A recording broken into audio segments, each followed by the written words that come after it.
श्री कृष्ण गोविंद हरे मुरारी, हे नाथ नारायण वासुदेव। हरे कृष्णा, जय श्री हरि, ओम नमः शिवाय। आप सभी को बड़ूथनी एकादशी की हार्दिक शुभकामनाएं। वैशाख मास के कृष्ण पक्ष में आने वाली एकादशी का नाम है बड़ूथनी एकादशी, और शास्त्रों में इस बात का वर्णन मिलता है कि बड़ूथनी एकादशी के बारे में स्वयं भगवान श्री कृष्ण ने धर्मराज युधिष्ठिर को इसके महत्व के बारे में बताया था। कहा जाता है कि इस व्रत को जो भी सच्चे मन से करता है उसे मृत्यु के बाद अंत में वैकुंठ धाम की प्राप्ति होती है। व्यक्ति को सुख सौभाग्य की प्राप्ति होती है, जाने अनजाने में किए गए सभी पापों से मुक्ति मिलती है, मन को भी शांति और सुकून मिलता है। इस दिन भगवान विष्णु जी को तुलसी मिश्रित जल अर्पित करने से घर में लक्ष्मी जी का आगमन होता है और भगवान विष्णु जी की कृपा भी प्राप्त होती है। आज की इस वीडियो में आप जानेंगे बड़ूथनी एकादशी की पूजा विधि, और साथ ही आप सुनेंगे बड़ूथनी एकादशी की कथा। एक समय धर्मराज युधिष्ठिर ने हाथ जोड़कर भगवान श्री कृष्ण से कहा कि हे भगवान, वैशाख मास के कृष्ण पक्ष की एकादशी का क्या नाम है और उसकी विधि क्या है? उसको करने से किस फल की प्राप्ति होती है? हे प्रभु, यह सब आप मुझे विस्तार पूर्वक कहिए। तब भगवान श्री कृष्ण इस प्रकार धर्मराज से कहने लगे, हे युधिष्ठिर, इस एकादशी का नाम बड़ूथनी है। यह सौभाग्य देने वाली, सभी पापों को नष्ट करने वाली और अंत में मोक्ष प्रदान करने वाली है। इस व्रत को अगर कोई अभागिन स्त्री करे तो उसे सौभाग्य मिलता है, और इस व्रत के प्रभाव से राजा मंदाता को भी स्वर्ग की प्राप्ति हुई थी। बड़ूथनी एकादशी का फल 1000 वर्ष तक तपस्या करने के बराबर प्राप्त होता है। कुरुक्षेत्र में सूर्य ग्रहण के समय 1,00,000 भार स्वर्ण दान करने से जो फल प्राप्त होता है, वही फल बड़ूथनी एकादशी का व्रत करने से मिलता है। बड़ूथनी एकादशी के व्रत को करने से मनुष्य इस लोक में सुख भोगकर परलोक में स्वर्ग को प्राप्त होता है। शास्त्रों में कहा गया है कि तिल का दान घोड़े के दान से, तिलों के दान से स्वर्ण दान तथा स्वर्ण के दान से अन्न का दान श्रेष्ठ है। अन्न दान के बराबर कोई दान नहीं है। अन्न दान से देवता, पितर और मनुष्य तीनों तृप्त हो जाते हैं। शास्त्रों में इसको कन्यादान के बराबर माना गया है। बड़ूथनी एकादशी के व्रत से अन्न दान तथा कन्यादान दोनों के योग्य के बराबर फल मिलता है। जो मनुष्य लोभ के वश होकर कन्या का दान लेते हैं, वे प्रलय काल तक नरक में वास करते हैं या उनको अगले जन्म में बिलाव का जन्म भोगना पड़ता है। जो मनुष्य प्रेम और धान्य सहित कन्या का दान करते हैं, उनके पुण्य को चित्रगुप्त भी लिखने में असमर्थ है। जो मनुष्य इस बड़ूथनी एकादशी का व्रत करते हैं, उनको कन्यादान का फल मिलता है। मधु अर्थात शहद का सेवन करना, दूसरों की बुराई करना, दूसरी बार भोजन करना और झूठ बोलना, चोरी, पाप या क्रोध करना, ये सब वर्जित माना गया है। व्रत रखने वाले भक्तों को इस दिन जुआ भी नहीं खेलना चाहिए। उस दिन पान खाना, दातून करना, दूसरों की निंदा करना तथा चुगली करना एवं पापी मनुष्य के साथ बातचीत करना, यह सब त्याग देना चाहिए। उस दिन क्रोध तथा मिथ्या भाषण भी नहीं करना चाहिए। हे राजन, जो मनुष्य विधिवत इस एकादशी का व्रत करते हैं, उनको स्वर्ग लोक की प्राप्ति होती है।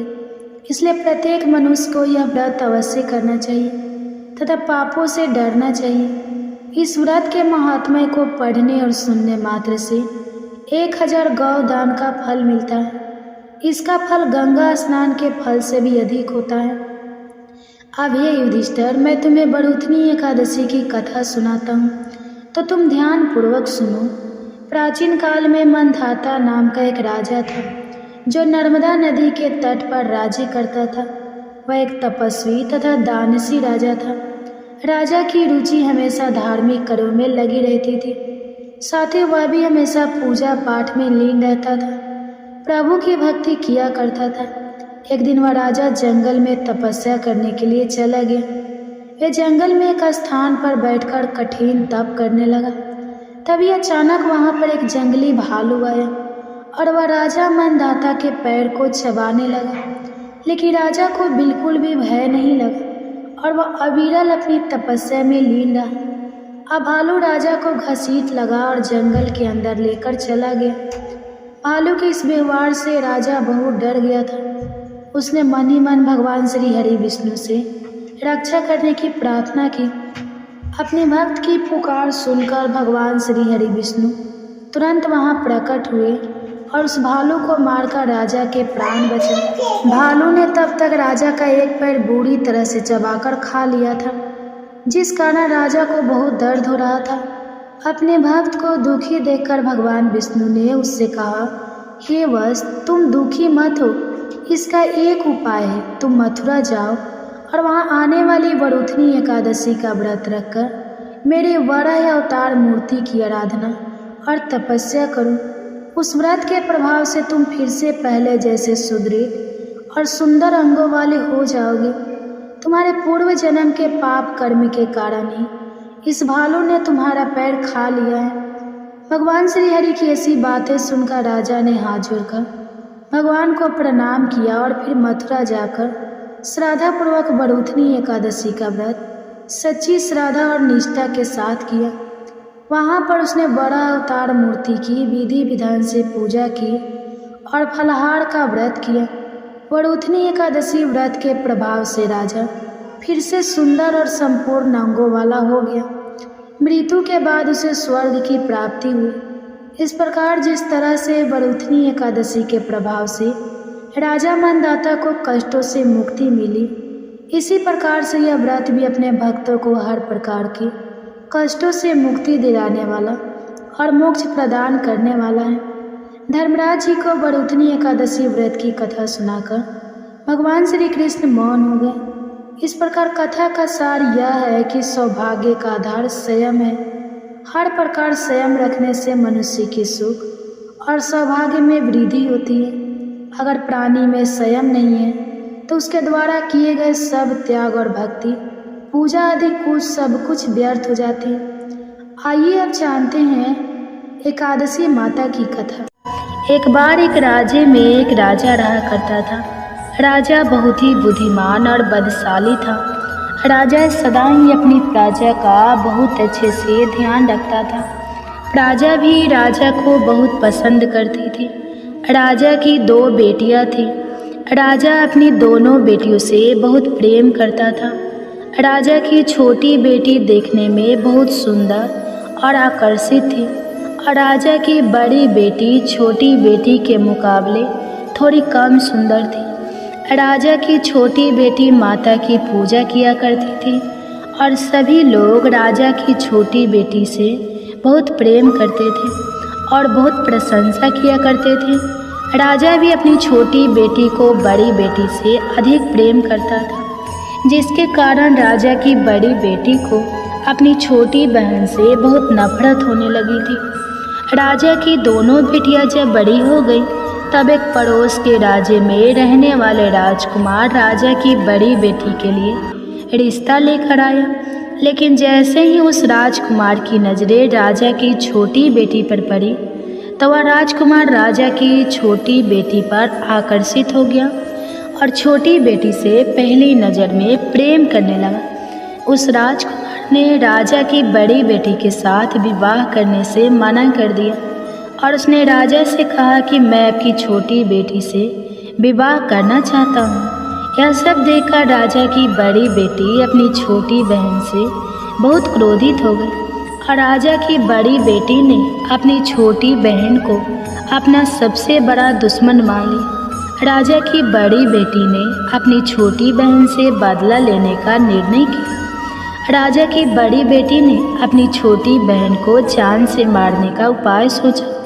राजा की बड़ी बेटी ने अपनी छोटी बहन को मारने के लिए सबसे पहले एक लड्डू में जहर मिलाकर अपनी छोटी बहन को दे दिया और उसको लड्डू खाने के लिए कहा। लेकिन लड्डू खाने के बाद भी छोटी बहन को कुछ भी नहीं हुआ। बड़ी बहन यह देखकर बहुत आश्चर्यचकित हो गई, लेकिन बड़ी बहन ने हार नहीं मानी। जब उसकी छोटी बहन रात में कमरे में सो रही थी तब उसने एक मटके में सांप रखकर उसके कमरे में छोड़ दिया, लेकिन सांप भी छोटी बहन का कुछ नहीं कर पाया। जिसके बाद बड़ी बहन ने अपनी छोटी बहन से कहा कि चलो हम लोग कुएं में से पानी भर कर लाते हैं। जिसके लिए वह अपनी छोटी बहन को पानी भरने के बहाने कुएं के पास ले गई और उसने अपनी छोटी बहन को कुएं में धक्का दे दिया। लेकिन छोटी बहन को तब भी कुछ नहीं हुआ, क्योंकि हर बार ग्यारस माता उसकी रक्षा कर रही थी।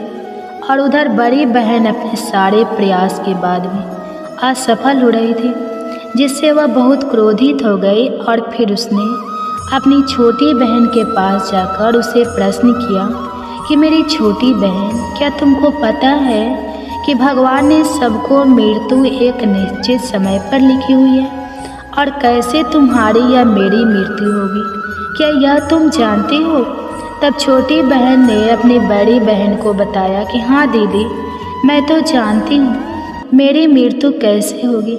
छोटी बहन से यह सब बातें सुनकर बड़ी बहन मन ही मन बहुत प्रसन्न होने लगी और उसने अपनी छोटी बहन से कहा कि तो तुम मुझे अपनी मृत्यु का राज बता। तब छोटी बहन ने अपनी बड़ी बहन से कहा कि मेरी मृत्यु तो एक तोते में है, जो तोते के गले में एक हार है, उससे मेरी मृत्यु होगी। जब तक कोई भी व्यक्ति तोते को मारकर उस हार को अपने गले में पहनेगा तो मैं मूर्छित हो जाऊंगी, और जैसे ही उस हार को अपने गले से उतारे तो मैं वापस जीवित हो जाऊंगी। अपनी छोटी बहन की मृत्यु का राज जानकर बड़ी बहन बहुत खुश हुई और उसने अपनी छोटी बहन को मारने के लिए उसके पालतू तोते को ढूंढना शुरू कर दिया। और छोटी बहन को इस बात का आभास हो गया था कि कोई उसकी जान लेना चाहता है, जिसके लिए वो अपने पिताजी के पास गई और उसने अपने पिताजी से कहा कि पिताजी, मेरी मृत्यु के बाद आप मुझे मत जलाइएगा, आप मुझे अपनी पुरानी वाली हवेली में एक पलंग में लेटाकर छोड़ दीजिएगा। अपनी छोटी लड़की की यह बातें सुनकर राजा बहुत आश्चर्यचकित हो गया। राजा ने अपनी छोटी बेटी से पूछा कि बेटी, तुम यह क्या कह रही हो? तब राजा की छोटी बेटी ने बताया कि पिताजी, समय किसी के लिए नहीं रुकता है, क्या कब किसको हो जाए इसका किसी को कुछ नहीं पता। फिर राजा ने अपनी छोटी बेटी से कहा कि तुम ऐसी बातें क्यों करती हो? 2-3 दिन के बाद तो तुम्हारा विवाह है। लेकिन छोटी बेटी ने अपने पिताजी को ऐसा करने पर मजबूर कर दिया और उनसे वचन ले लिया। राजा ने भी अपनी छोटी बेटी की बात स्वीकार कर ली और 2-3 दिनों के बाद जब शादी का समय आया तब राजकुमार बारात लेकर राजा के घर आया और राजकुमार और राजा की छोटी बेटी का विवाह शुरू हो गया। जैसे ही राजा की छोटी बेटी राजकुमार के साथ फेरे लेना शुरू हुई तो उसकी बड़ी बहन अपनी छोटी बहन के कमरे में जाकर उसके तोते को पकड़ लेती है और उसको जान से मार देती है। तोते के गले में जो हार था उसको अपने गले में धारण कर लेती है और जैसे ही बड़ी बहन उस हार को अपने गले में धारण करती है तो उधर छोटी बहन 3.5 फेरे ले पाती है और वहीं पर बेहोश होकर गिर जाती है। जिसके बाद राजा ने बड़े बड़े दार्द हकीमों को बुलाया और अपनी छोटी बेटी का इलाज करने के लिए कहा। राजा की बात सुनकर जब वैद्य ने छोटी बेटी को देखा तो राजा को बताया कि आपकी छोटी बेटी ना तो जीवित है और ना मरी हुई है। ऐसा मैं पहली बार देख रहा हूँ। राजा ने वैद्य और हाकिम को यह बात बाहर बताने से मना कर दिया और उनको कहा कि अगर तुमने यह बात किसी को बाहर बताई तो हम तुमको फांसी दे देंगे। अपनी छोटी बेटी को पुराने महल में जाकर एक पलंग में लेटा दिया और वहाँ पर कुछ सैनिकों को तैनात कर दिया। इसके बाद राजा वापस अपने महल पर आ गया। राजा की बड़ी बेटी अपने पिताजी के पास आई और कहने लगी कि पिताजी, अगर यह शादी संपन्न नहीं हुई तो आपकी इज्जत का क्या होगा? आप कहे तो मैं आपकी इज्जत बचाने के लिए राजकुमार से शादी करने के लिए तैयार हूँ। जिसके बाद राजा ने अपनी बड़ी बेटी की बात मान ली और राजा ने बड़ी बेटी को छोटी बेटी के कपड़े पहनाकर मंडप में भेज दिया। लेकिन राजकुमार यह जान गया कि यह राजा की छोटी बेटी नहीं है, बल्कि यह राजा की बड़ी बेटी है। लेकिन जब राजकुमार ने शादी करने से मना किया तो सभी लोगों ने राजकुमार को विवश करके राजा की बड़ी बेटी से बचे हुए फेरों को संपन्न करा दिया और विवाह संपन्न हुआ। जिसके बाद राजकुमार राजा की बड़ी बेटी को अपने महल में ले गया। विवाह होने के बाद राजकुमार उससे ना तो बात करता था, ना उसे पसंद करता था और ना ही उसके आसपास भटकता था। और राजकुमार ने यह फैसला लिया था कि वह अपनी प्रेमिका को ढूंढ कर रहेगा और यह जान कर रहेगा कि उसके साथ क्या हुआ है। एक दिन राजकुमार अपने घोड़े पर सवार होकर राजा के पुराने महल के पास पहुंचा, जहां पर उसने कुछ सैनिकों को देखा। महल के पास पहुंचकर राजकुमार ने जब महल को ध्यान से देखा तो वह समझ गया कि यह तो हमारे ससुर जी का महल है। तब राजकुमार ने सैनिकों से पूछा कि तुम लोग यहाँ क्या कर रहे हो और इस महल के अंदर उस पलंग में कौन लेटा है। जिसके बाद सैनिकों ने बताया कि यहाँ पर राजा की छोटी बेटी लेटी है। यह सुनकर राजकुमार बहुत प्रसन्न हो गया और वह तुरंत अपनी प्रेमिका के पास पहुँच गया और उसकी सेवा करने लगा। जैसे ही रात हुई तो राजा की छोटी बेटी उठकर खड़ी हो गई। राजकुमार यह देखकर बहुत खुश हो गया और उसने अपनी प्रेमिका से पूछा कि तुम यहाँ क्या कर रही हो, तुम मेरे साथ चलो, घर चलो। राजा की छोटी बेटी ने राजकुमार को सारी बातें बता दी कि मेरी जान एक तोते में बसती थी और मैंने यह बात सिर्फ अपनी बड़ी बहन को बताई थी और मुझे पता है कि उसने ही मुझे मारने का प्रयास किया है। उसके पास एक हार है जिसको वह सुबह पहन लेती है और रात को उतार देती है। जब तक वह हार को पहन कर रखती है तब तक मैं मूर्छित रहती हूँ और जैसे ही वह हार को उतार देती है तो मैं जीवित हो जाती हूँ। और जब तक मेरी बड़ी बहन के पास वह हार रहेगा तब तक मैं ऐसे ही जीवित और मूर्छित होती रहूँगी। अगर मेरी बड़ी बहन के पास जो हार है वह मेरे हाथ लग जाए तो मैं हमेशा के लिए जीवित हो जाऊँगी। राजकुमार यह सब बातें सुनकर राजा की छोटी बेटी के पास रहने का निर्णय लेता है और उसने अपने बचे हुए सारे फेरे उस पलंग में लेटी हुई राजकुमार की छोटी बेटी के साथ ले लिए और अपना विवाह पूर्ण कर लिया और वहीं पर वह रहने लगा। देखते ही देखते कुछ समय में राजा की छोटी बेटी और राजकुमार की पत्नी गर्भवती हो गई। एक दिन राजकुमार को किसी काम से बाहर जाना पड़ा। तब छोटी बहन के पेट में बहुत तेज से दर्द होने लगा, जिसके बाद उसने माता का आह्वान किया। जिसके बाद वहाँ माता प्रकट हुई और उन्होंने अपने भक्तों के दर्द को दूर किया और एक पुत्र की प्राप्ति करवाई। और वहीं पर अचानक से राजकुमार भी आ गया। राजकुमार ने ग्यारस माता को देखा तो वह आश्चर्यचकित हो गया और उसने तुरंत ग्यारस माता को प्रणाम किया। और ग्यारस माता ने राजकुमार से कहा, जब तुम्हारा पुत्र 5 वर्ष का हो जाए तो तुम आकर अपनी पत्नी का हार इसकी गली में डाल देना।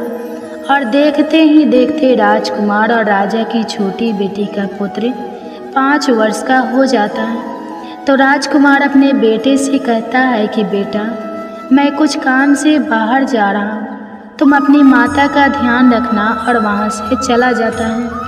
राजा को बाहर निकलता देखकर बड़ी बहन के सैनिक देख लेते हैं और बड़ी बहन को जाकर सारी बातें बता देते हैं। जिसके बाद बड़ी बहन अपनी छोटी बहन के पुत्र को वहाँ से उठवा लेती है और उसको मरवा देती है। छोटी बेटी के पुत्र के 2 टुकड़े करवा देती है। पहला टुकड़ा चक्के के पास छुपा देती है और दूसरा टुकड़ा अपने पलंग के नीचे रख लेती है। अब ग्यारस माता भिखारी का रूप लेकर आती हैं और एक भिखारी का रूप रखकर बड़ी बहन के पास चली जाती है। जिसके बाद वहाँ पर भिक्षा मांगने लगती है। तो बड़ी बहन अपने सैनिकों से कहती है कि जाकर भिक्षा दे दो। लेकिन जैसे ही नौकर ग्यारस माता को भिक्षा देने के लिए आते हैं तो माता उन्हें मना कर देती है और कहती है कि मैं तुम्हारी महारानी से ही भिक्षा लूँगी। जिसके बाद बड़ी बहन स्वयं ही भिक्षा देने के लिए माता के पास आती है। तब माता एक बिल्ली का रूप लेकर उसके कमरे में चली जाती हैं और वहाँ पर छोटी बेटी के पुत्र के 2 टुकड़ों को आपस में जोड़ देती है और उसे जीवित कर देती है। फिर उसे वहाँ से ले जाती है। राजकुमार अपने बेटे को लेकर अपनी पत्नी के पास आ जाता है और उसे कहता है कि तुम इसका ध्यान रखना। अगर तुम इस बच्चे का अच्छे से ध्यान रखोगी तो मैं तुमसे बात करूँगा। एक दिन राजकुमार अपने बच्चे से कहता है कि तुम मम्मी से उनके गले का हार मांग लो। तो अपने पिता की बात मानकर राजकुमार का लड़का अपनी मम्मी के पास जाता है और कहता है कि मम्मी मुझे तुम्हारा हार चाहिए। यह सुनकर पहले तो बड़ी बहन बहुत क्रोधित होती है, पर उसको याद आता है कि राजकुमार ने कहा था कि अगर मैं इस बच्चे का ध्यान अच्छे से रखूंगी तो वह मुझसे बात करेंगे, जिसके कारण वह हार उस बच्चे को दे देती है और वह तुरंत हार को ले जाकर अपने पिताजी को दे देता है। और तभी राजकुमार अपने बेटे को लेकर वहाँ से जाने लगता है और अपनी पत्नी से कहता है कि तुम हमारे लिए खाना बनाकर रखना, मैं शाम को आकर तुम्हारे साथ खाना खाऊंगा। और वह अपने बेटे को लेकर वहाँ से चला जाता है, जिसके बाद वह राजा के पास जाता है और उनको सारी बातें बता देता है। राजा अपनी बड़ी बेटी की यह करतूत सुनकर बहुत क्रोधित होते हैं और अपनी परवरिश पर ही दोष देने लगते हैं। राजकुमार को अपनी छोटी बेटी के साथ रहने के लिए आदेश दे देते हैं। इस प्रकार 11 माता की कृपा से राजकुमार और राजा की छोटी बेटी सुखपूर्वक रहने लगी। प्रेम से बोलिए एकादशी माता की जय। प्रेम से बोलिए माता लक्ष्मी और भगवान विष्णु की जय, माता पार्वती और भगवान शंकर की जय। कथा के बाद अब आप आरती श्रवण कीजिए। ओम जय एकादशी माता मैया, जय एकादशी माता, विष्णु पूजा व्रत को धारण कर, विष्णु पूजा व्रत को धारण कर, शक्ति मुक्ति पाता। ओम जय एकादशी माता, तेरे नाम गिना देवी, भक्ति प्रदान करनी मैया, भक्ति प्रदान करनी, गण गौरव की देनी, गण गौरव की देनी, माता शास्त्र में वर्णी, माता शास्त्र में वर्णी। ओम जय एकादशी माता, मार्गशीर्ष की कृष्ण पक्ष की उत्पन्न विश्वरणी, जनमी मैया उत्पन्न विश्व तारे जनमी, शुक्ल पक्ष में हुई मोक्षदा, शुक्ल पक्ष में हुई मोक्षदा, मुक्ति दाता बन आई। ओम जय एकादशी माता, पौष की कृष्ण पक्ष की सफला नामक है, सफला नामक है, शुक्ल पक्ष में होए पुत्रदा, आनंद अधिक रहे। ओम जय एकादशी माता, नाम सटितिला, माघ मास में कृष्ण पक्ष आवे मैया, कृष्ण पक्ष आवे, शुक्ल पक्ष में जया कहावे, शुक्ल पक्ष जया कहावे, विजय सदा पावे। ओम जय एकादशी माता, विजया फागुन कृष्ण पक्ष में, शुक्ला आमल की मैया, शुक्ला आमल की मैया, पापे मोचनी कृष्ण पक्ष में, चैत्र महाबली की। ओम जय एकादशी माता, चैत शुक्ल में नामे कमदा, धन देने वाली मैया, धन देने वाली मैया, नाम बरुथिनी कृष्ण पक्ष में, नाम बरुथिनी कृष्ण पक्ष में, वैशाखी माह वाली। ओम जय एकादशी माता, शुक्ल पक्ष में हुई मोहिनी, आप सह कृष्ण पक्ष नाम, निर्जला सब सुख करने नाम, निर्जला सब सुख करने शुक्ल पक्ष रखी। ओम जय एकादशी माता, योगिनी नाम आषाढ़ में जानो, कृष्ण पक्ष करनी देव सैनी नाम कहाओ, शुक्ल पक्ष धरनी। ओम जय एकादशी माता, कामिका श्रावण मास में आवे, कृष्ण पक्ष कहिए श्रावण शुक्ला होए, पवित्र आनंद से रहिए। ओम जय एकादशी माता, आजा भाद्रपद कृष्ण पक्ष के परिवर्तन शुक्ला इंद्र आश्विनी, कृष्ण पक्ष में इंद्र आश्विनी, कृष्ण पक्ष में भव सागर निकला। ओम जय एकादशी माता, पापे कुंसा शुक्ल पक्ष में आपे हरण हारी, रामा माँ कार्तिक में आवे सुखदायक भारी। ओम जय एकादशी माता, देवोत्थिनी शुक्ल पक्ष की दुख ना सके, मैया दुख ना सके, मैया पावन मास में करूँ विनती, पावन मास में करूँ विनती, पार करो नैया। ओम जय एकादशी माता, परमा कृष्ण पक्ष में होती, जन मंगल करनी मैया, जन मंगल करनी मैया, शुक्ल मास में होए पगनी, शुक्ल मास में होए पगनी, दुख दरिद्र। ओम जय एकादशी माता, जो कोई आरती एकादशी की भक्ति सहित गावे, मैया भक्ति सहित गावे, जन गुरु देता स्वर्ग का वासा, जन गुरु देता स्वर्ग का वासा, निश्चय वह पावे। ओम जय एकादशी माता, ओम जय एकादशी माता, ओम जय एकादशी माता। प्रेम से बोलिए एकादशी माता की जय, प्रेम से बोलिए लक्ष्मी नारायण भगवान जी की जय। आशा करती हूँ आप सभी का पुत्रदा एकादशी का व्रत सफल हो और भगवान श्री लक्ष्मी नारायण जी की कृपा आप और आपके पूरे परिवार पर सदा बनी रहे। आपको यह कथा पसंद आई हो तो वीडियो को लाइक करिएगा, शेयर करिएगा, कमेंट्स में भगवान श्री विष्णु जी और माता लक्ष्मी जी की जय लिखिएगा और चैनल को सब्सक्राइब कीजिएगा। जय श्री राधे राधे कृष्णा। प्रिय श्रोताओ, एकादशी के दिन एकादशी व्रत कथा के साथ ही 11 माता की कथा की भी अवश्य ही सुननी चाहिए। इससे व्रत का पूर्ण फल प्राप्त होता है। तो आइए सुनते हैं 11 माता की कथा।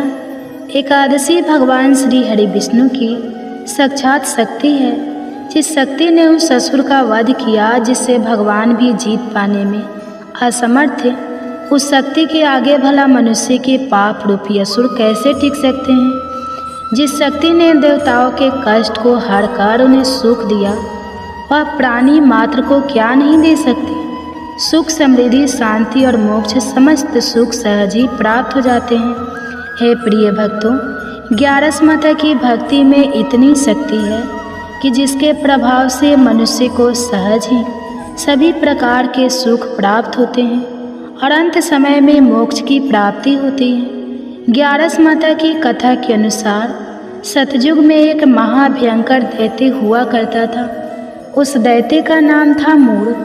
उस दैत्य ने इंद्र आदि सभी देवताओं पर विजय प्राप्त करके उन्हें उनके पद से हटा दिया था। तब इंद्र आदि देवताओं ने भगवान शंकर से प्रार्थना की कि हे भोलेनाथ, हम सभी देवता मूढ़ दैत्य के अत्याचारों से दुखी होकर मृत्यु लोक में अपना जीवन व्यतीत कर रहे हैं। राक्षस के भय से हम बहुत दुख और कष्ट भोग रहे हैं। मैं स्वयं बहुत दुखी और भयभीत हूँ। अन्य देवताओं की तो बात ही क्या करें। इसलिए हे कैलाशपति, कृपा करके आप मूढ़ दैत्य के अत्याचार से बचाने का कोई उपाय बताइए। हे प्रिय भक्तों, देवराज इंद्र की प्रार्थना सुनकर भगवान शंकर ने कहा, हे देवेंद्र, आप भगवान श्री हरि विष्णु की शरण में जाइए। मधु कैटभ का संहार करने वाले भगवान श्री हरि विष्णु देवताओं को अवश्य ही इस भय से मुक्त करेंगे। भगवान शंकर के आदेश के अनुसार इंद्र तथा अन्य सभी देवता शेर सागर गए, जहाँ पर भगवान श्री हरि विष्णु शेष शैया पर विराजमान थे। इंद्र सहित सभी देवताओं ने भगवान श्री हरि विष्णु को देखा और उनके सामने उपस्थित होकर उनकी स्तुति करने लगे। देवता कहने लगे, हे तीनों लोकों के स्वामी, आप स्तुति करने योग्य हैं। हम सभी देवताओं का आपको कोटि कोटि प्रणाम है। हे दैत्यों के सहारा, हम आपकी शरण में हैं, आप हमारी रक्षा करें। हे त्रिलोकपति, हम सभी देवता दैत्यों के अत्याचार से भयभीत होकर आपकी शरण में आए हैं। इस समय दैत्यों ने हमें स्वर्ग से निकाल दिया है और हम सभी देवता बड़ी ही दयनीय स्थिति में मृत्यु लोक में घूम रहे हैं। अब आप ही हमारे रक्षक हैं, हमारी रक्षा करें। हे जगन्नाथ, आप हमारी रक्षा करें। देवताओं की करुण पुकार सुनकर भगवान श्री हरि विष्णु बोले, हे देवगो, कौन सा दैत्य है जिसने देवताओं को जीत लिया है? आप सभी देवक किसके भय से पृथ्वी लोक में भटक रहे हैं? क्या वह दैत्य इतना बलवान है जिसने इंद्र सहित सभी देवताओं को जीत लिया है? तुम निर्भय होकर मुझे सब हाल बताओ। भगवान श्री हरि विष्णु के स्नेहमय वचनों को सुनकर देवेंद्र ने कहा, हे प्रभु, प्राचीन काल में ब्रह्मा वंश में उत्पन्न हुआ नारी जंगम नाम का एक असुर था, जिसका मूढ़ नामक एक पुत्र है, जो चंद्रवर्ती नामक नगरी में निवास करता है, जिसने अपने बल के मृत्यु लोक और देवलोक को जीत लिया है और सभी देवताओं को देवलोक से निकालकर अपने दैत्य कुल के असुरों को इंद्र, अग्नि, यम, वरुण और चंद्रमा आदि सभी को लोकपाल बना दिया है। वह स्वयं सूर्य बनकर पृथ्वी को तापता है और स्वयं मेघ बनकर जल की वर्षा करता है। इसलिए आप इस बलशाली भयानक असुर का संहार करके देवताओं की रक्षा करें।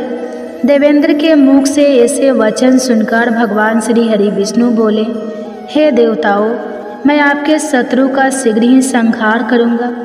आप सभी इसी समय मेरे साथ चंद्रवर्ती नगरी चलिए। देवताओं की पुकार पर भगवान श्री हरि विष्णु तुरंत ही उनके साथ चल पड़े और उधर दैत्यराज मूढ़ ने अपने तेज से जान लिया था कि भगवान श्री हरि विष्णु युद्ध की इच्छा से उसकी राजधानी में आ रहे हैं। इसलिए अपने राक्षस योद्धाओं के साथ वह भी युद्ध भूमि में आकर गरजने लगा और देखते ही देखते युद्ध प्रारंभ हो गया। युद्ध शुरू होने पर अनगिनत असुर अपने अस्त्र शस्त्रों के धारण करके देवताओं से युद्ध करने लगे, लेकिन देवता तो पहले से ही डरे हुए थे। वह अधिक देर तक राक्षसों का सामना ना कर सके और भाग खड़े हुए। तब भगवान श्री हरि विष्णु स्वयं युद्ध भूमि में आ गए। दैत्य पहले से भी ज़्यादा जोश में भरकर भगवान श्री हरि विष्णु से युद्ध करने लगा। वे अपने अस्त्र शस्त्रों से उन पर भयानक प्रहार करने लगा। दैत्यों के आक्रमण वारों को श्री हरि विष्णु अपने चक्र और गदा के प्रहारों से नष्ट करने लगे। इस युद्ध में अनेक दैत्य सदा के लिए मृत्यु की गोद में समा गए, किंतु दैत्यराज मूढ़ भगवान विष्णु के साथ निश्चल भाव से युद्ध करता रहा। उसका तो जैसे अभी बाल था, बांका नहीं हुआ था। वह बिना डरे युद्ध कर रहा था। भगवान विष्णु मूर्ख को मारने के लिए जिन जिन शास्त्रों का प्रयोग करते, वे सब उसके तेज से नष्ट होकर उस पर पुष्पों के समान गिरने लगते। अनेक अस्त्र शस्त्रों का प्रयोग करने पर भी भगवान श्री हरि विष्णु उसे जीत ना सके। तब वे आपस में मिल युद्ध करने लगे। भगवान श्री हरि विष्णु ससुर से देवताओं के लिए सहस्त्र वर्षों तक युद्ध करते रहे, किंतु उस असुर से जीत ना सके। अंत में भगवान विष्णु शांत होकर विश्राम करने की इच्छा से बद्रिका आश्रम स्थित 38 कोस लंबे एक द्वार वाली हेमवती नाम की एक गुफा में प्रवेश कर गए। उस गुफा में भगवान ने शयन किया। भगवान विष्णु के पीछे वह दैत्य भी चला गया। भगवान श्री हरि विष्णु को सोता हुआ देखकर वह दैत्य उन्हें मारने को तैयार हुआ। वह सोच रहा था कि आज तो मैं अपने चीर शत्रु को मारकर हमेशा हमेशा के लिए निशक्तंठ हो जाऊंगा, लेकिन उसकी यह इच्छा पूर्ण ना हो सकी, क्योंकि उसी समय भगवान श्री हरि विष्णु की देह से एक दिव्य वस्त्र धारण किए हुए एक अत्यंत मोहिनी देवी उत्पन्न हुई और राक्षस को ललकार कर उससे युद्ध करने लगी। उस देवी को देखकर राक्षस को घोर आश्चर्य हुआ और वह सोचने लगा कि यह ऐसी दिव्य कन्या कहाँ से उत्पन्न हुई, और फिर वह असुर उस कन्या से लगातार युद्ध करता रहा। कुछ समय बीतने पर उस देवी ने क्रोध में आकर उस दैत्य के अस्त्र शस्त्रों के टुकड़े टुकड़े कर दिए। अब तो उस दैत्य को बड़ा ही क्रोध आया और वह सारी मर्यादाएं भंग करके उस देवी के मल्ल युद्ध करने लगा। उस तेजस्वी कन्या ने उसको धक्का मारकर मूर्छित कर दिया और उसकी मूर्छा टूटने से पूर्व ही उसका सिर काटकर धड़ से अलग कर दिया, और सिर कटते ही वह असुर पृथ्वी पर गिरकर मृत्यु को प्राप्त हुआ और बाकी बचे हुए असुर अपने राजा का ऐसा दुखद अंत देखकर भयभीत होकर पाताल लोक में भाग गए। भगवान श्री हरि विष्णु जब निद्रा से जागे तो उस असुर को मरा हुआ देखकर उन्हें घोर आश्चर्य हुआ और वे सोचने लगे कि इस महाबली को किसने मारा है। तब वह तेजस्वी कन्या श्री हरि से हाथ जोड़कर बोली, हे जगदीश्वर, यह असुर आपको मारने को तत्पर था, तब मैंने आपके शरीर से उत्पन्न होकर इस असुर का वध किया है। देवी की बात सुनकर भगवान श्री हरि विष्णु बोले कि तुमने इस असुर को मारा है, इसलिए हे देवी मैं तुमसे अत्यंत प्रसन्न हूँ। इसे मारकर तुमने तीनों लोकों को देवताओं के कष्ट को हरा है, इसलिए तुम अपनी इच्छा अनुसार वरदान मांग लो, मैं तुम्हारी प्रत्येक इच्छा को पूर्ण करूँगा। भगवान की बात सुनकर वह देवी बोली कि हे प्रभु, मुझे यह वरदान दीजिए कि जो भी मनुष्य या देव मेरा व्रत करे उसके सभी पाप नष्ट हो जाए और अंत में उसे स्वर्ग लोक की प्राप्ति हो। मेरे व्रत का आधा फल रात्रि को मिले और उसका आधा फल एक समय भोजन करने वाले को मिले। जो श्रद्धालु भक्ति पूर्वक मेरे व्रत को करे वह निश्चय ही वैकुंठ लोक को प्राप्त करे। जो मनुष्य मेरे व्रत में दिन तथा रात्रि को एक बार भोजन करे वह धन धान्य से भरपूर रहे। कृपा करके मुझे ऐसा वरदान दीजिए। भगवान श्री हरि विष्णु ने कहा, हे देवी, ऐसा ही होगा। मेरे और तुम्हारे भक्त एक ही होंगे और अंत में संसार में प्रसिद्धि को प्राप्त होकर मेरे लोक को प्राप्त करेंगे। हे कल्याणी, तुम एकादशी को पैदा हुई हो, इसलिए तुम्हारा नाम भी एकादशी हुआ, तथा जो मनुष्य इस दिन व्रत करेंगे उनके समस्त पापों समूल नष्ट हो जाएंगे। तुम मेरे लिए अब तीज, अष्टमी, नवमी और 14 से भी अधिक प्रिय हो। तुम्हारे व्रत का फल सभी तीर्थों के फल से भी महान होगा। यह मेरा अष्टांग का कथन है। इतना कहकर भगवान श्री हरि विष्णु उसी स्थान पर अंतर ध्यान हो गए। तो सभी प्रेम से बोलिए एकादशी माता और विष्णु भगवान की जय। हे प्रिय भक्ते, तो आइए अब सभी मनोकामनाओं को पूर्ण करने वाली तुलसी माता की बड़ी ही पावन कथा को सुनते हैं। एक बार एक गांव में एक बुजुर्ग महिला रहा करती थी। वह प्रतिदिन पूजा पाठ किया करती थी। वह रोज तुलसी माँ की पूजा करती थी और वह बुजुर्ग महिला रोज तुलसी माता से कहती, हे तुलसी माँ, तुम मुझे बहू दे, पीताम्बर की धोती दे, मीठा मीठा घास दे, बैकुंठ में वास दे, चटक की चाल दे, पटक की मौत दे, चंदन का काठ दे, रानी का काज दे, दाल भात का भोजन दे, ग्यारस की मौत दे और कृष्ण जी का कंधा दे। वह बुजुर्ग महिला हर महीने में तुलसी माता की रोज पूजा करती थी और उनके बिरले को रोज सींचती थी। तुलसी माता बुजुर्ग महिला की बात सुनकर धीरे धीरे सूखने लगे। तभी भगवान श्री कृष्ण जी ने देखा कि तुलसी माता सूख रही है। और तभी एक दिन भगवान श्री कृष्ण तुलसी माता जी के पास प्रकट हुए और भगवान श्री कृष्ण जी ने तुलसी माता से पूछा, तुम क्यों सूख रही हो? सभी महिलाएं तुम्हारी पूजा करती है और तुमको रोज सींचती हैं, लेकिन फिर भी तुम सूखती जा रही हो, इसका कारण क्या है? जिसके बाद तुलसी माता ने भगवान श्री कृष्ण जी से कहा कि हे प्रभु, एक बुजुर्ग महिला मेरे पास रोज आती है और रोज एक ही बात बोलती है कि हे तुलसी माता, सबकी दाता मैं तेरा बिरला सींचती हूँ, तो मुझे बहू दे, पीताम्बर की धोती दे, मीठा मीठा घास दे, बैकुंठ में वास दे, चटक की चाल दे, पटक की मौत दे, चंदन का काठ दे, रानी सर राज दे, दाल भात का भोजन दे, ग्यारस की मौत दे और कृष्ण जी का कंधा दे। मैं उस बुजुर्ग महिला की सारी मनोकामनाएं पूरी कर सकती हूँ, लेकिन उसकी एक मनोकामना पूरी नहीं कर सकती। मैं कृष्ण जी का कंधा कहाँ से दूंगी? भगवान श्री कृष्ण जी तुलसी माता की यह बात सुनकर जोर जोर से हंसने लगे।